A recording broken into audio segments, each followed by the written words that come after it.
Mandate आपका पहले 25 साल में मैंडेट का तमाशा।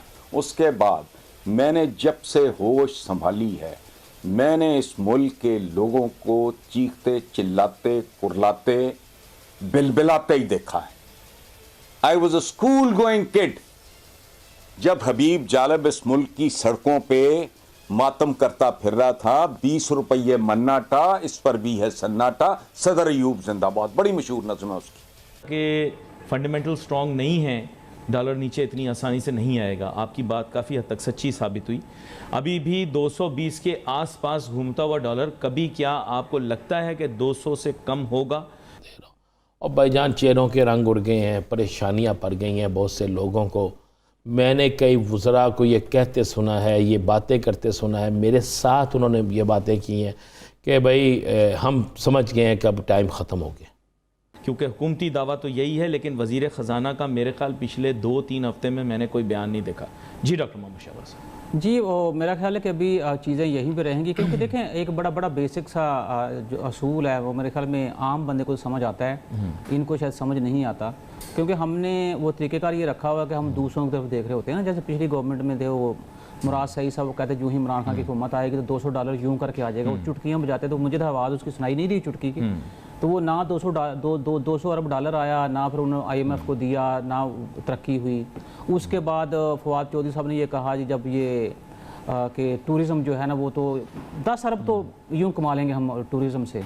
वो टूरिज़म की जगहों पे आप जाके देखेंगे वहाँ पे प्रैक्टिकल क्या सूरत है, आपको अंदाज़ा हो जाएगा कि ये लोग इस्लामाबाद के अंदर बैठ के ये बातें करते हैं। ये भी गवर्नमेंट जो है ये भी दावे कर रही है कि हम खुशहाली लेके आ जाएंगे, लेकिन अभी तक मुझे तो कोई इनका ऐसा कोई कदम नज़र नहीं आया जिसकी बेस के ऊपर मैं कह सकूं। हाँ, अलबत्ता ये हुआ कि 249 पे गया डॉलर, तो ये किसी तरीके से कर करा के उसको वापस यहाँ पे ले आए। लेकिन यहाँ से बात आपकी शुरू होती है अपनी कि आया कि हम कब तक जो है अपनी इकॉनमी का डिसीजन जो है वो इस वेट में रखेंगे कि जो फलां बंदा यूँ होगा। जैसे क्रिकेट में हम कह रहे थे कि जी वो अल्लाह करे बारिश हो जाए, अल्लाह करे फलानी टीम का जो है ना वो हमारे जो मुखालिफ है उसका बंदा बीमार हो जाए। तो कभी हमने ये नहीं सोचा कि अल्लाह करे कि हमारे अंदर इतनी अकल आ जाए, इतनी जुर्रत आ जाए कि हम अपने हिस्से का कंट्रीब्यूशन जो है वो दें। वो चाहे पाकिस्तान क्रिकेट टीम हो, चाहे वो हॉकी हो, चाहे आपकी मुआशियत हो।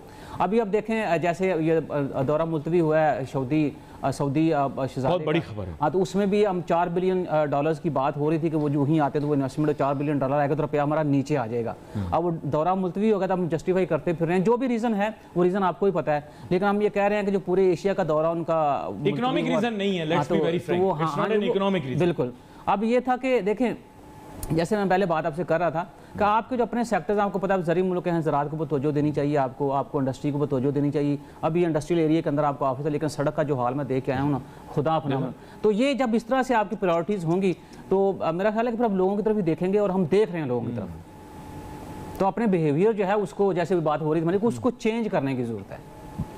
अच्छा, मैं ये भी जानना चाह रहा था कि हम हमेशा ये कहते हैं लाजिम और मलजूम, कहते हैं साहब कि लाजिम ये है कि अगर हम FATF से बाहर निकल जाएंगे तो फिर हमारी मलजूम, हमारी फिर उसके बाद मईशत जो है वो ठीक हो जाएगी अगर हम वाइट लिस्ट में आ गए। अगर IMF का लोन हमें मिल गया तो हमारी मईशत ठीक हो जाएगी। दोनों काम हो गए, मईशत ठीक नहीं हुई, क्या चक्कर है? उसकी वजह है कि हम इफ़ एंड बट का इस्तेमाल बहुत ज़्यादा करते हैं। ठीक है, आप अगर उसके दुबई की बात कर रहे थे, UAE आज भी ग्रे लिस्ट में है, लेकिन UAE का और अपना आप डिफरेंस देख लें। आप वाइट लिस्ट में आके कौन सा कमाल कर लिया आपने? कौन सा वो कराची के अंदर, सिंध के अंदर, बलूचिस्तान के अंदर, KP के अंदर, पंजाब के अंदर, या गिलगित बल्तिस्तान या आज़ाद कश्मीर के अंदर दूध की नहरें बह रही हैं? क्या हुआ? तो ये एक अब ठीक है वो साइकी थी वो आपने, लेकिन उसमें एक जो बात है वो मैं कह रहा हूँ कि जब हमने डिसाइड किया कि हमने FATF से निकलना है बाहर, तो हम निकले। एक दफा फैसला हो, एक दफा वंस फॉर ऑल। 75 साल है। यहां जाहिल कहते हैं कि कौमों की जिंदगी में साल ही पहले 20, 25, 30 साल होते हैं। 75 साल, पौन सदी खा गए। औकात क्या है? जो बच्चा पैदा भी नहीं हुआ वो भी तुमने गिरवी रख दिया है। कोई खुदा का खौफ करो। वही वाक्या फिर मुझे याद आ रहा है, वो सिंध में मार दिया, ख़त्म, फारिग। वो उधर कोयटा में रौंद दिया कांस्टेबल, ख़त्म, फारिग। ये तो यहाँ चौक चौक की कहानी है। तो इसको या तो मुल्क बनने दो या फिर जो होता है हो जाए। पे हैं रब्बुल इज़्ज़त का फैसला है कि मैं इंसानों के दरमियान दिनों को फेरता रहता हूँ।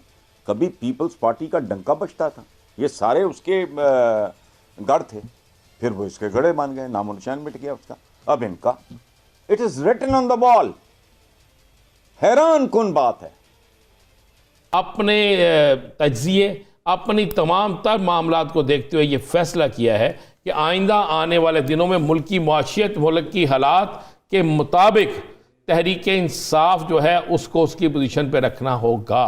वो जो तहरीक इंसाफ को आउट करने की एक ख्वाहिश थी वो दम तोड़ गई, वो जो तहरीक इंसाफ को ख़त्म करने की ख्वाहिश थी वो दम तोड़ गई। तो अब मुरझा गए हैं चेहरे। अब वो चाहो जलाल, वो ललकार चले। अल्लाह एक तो हम दुआ करते हैं अल्लाह राना सनाउल्लाह साहब को लंबी उम्र सेहत कामला अता फरमाए।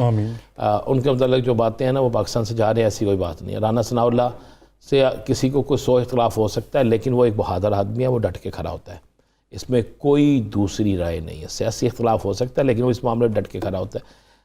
अब असल चेहरे उन बाकी वज़रा के मुरझा चुके हैं। मैं नाम नहीं लूँगा, लेकिन क्या 2 वज़ीर आज अपनी फैमिली समेत पाकिस्तान से नहीं चले गए?